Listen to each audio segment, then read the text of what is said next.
So obviously at halftime you got 2 minutes to talk to the coaches, you got the medicine, you got the doctors, you got the chop shop, you got the training room. There's all this stuff that you have to do in just 2 minutes. You also only have 2 minutes to race over here and get to the bathroom. Now, why is this important?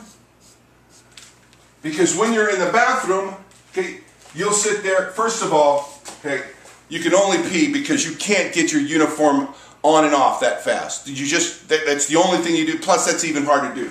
So this is where you go to the bathroom here. You go to the bathroom, then there's some ball players that have a whole way in which they go. It's part of their ritual. Some ball players will sit there before the game, they have to throw up before they play. Don't ask me why. Mark Van Eeghen for the Raiders was famous for it. A great running back. And in fact, the team was so used to that ritual that they wouldn't take the field until Van Eeghen threw up. Okay? It's the Raider. It's a Raider thing. Okay? But in halftime, there's some ball players that come in here. Okay? And they're throwing up. Now, most of that time, the throw up is simply a nervous reaction, their body eliminating as it's changing in the middle of the fight. They need to get rid of some toxins that they are rejecting. So some of that stuff is just the intensity of the fight. Okay. The other bathroom here is the ball players there that are throwing up and they're sweating and their body is going through this because they're being choked, watch this, by fear. And they can't let anyone know.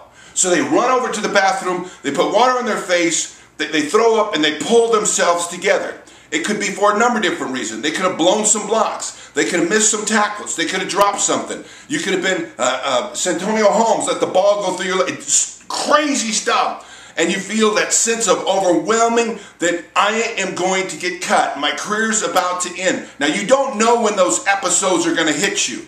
But the fact is, if they do, you can go to that's the only privacy that you have. You go to the bathroom. Other ball players run to the bathroom. You could be running to the bathroom because you looked up in the stadium and you saw something or someone that brought you down to your knees. It could be a number of different things. We're going to talk about this later on the other revealed stuff. But all I'm saying is, you saw something.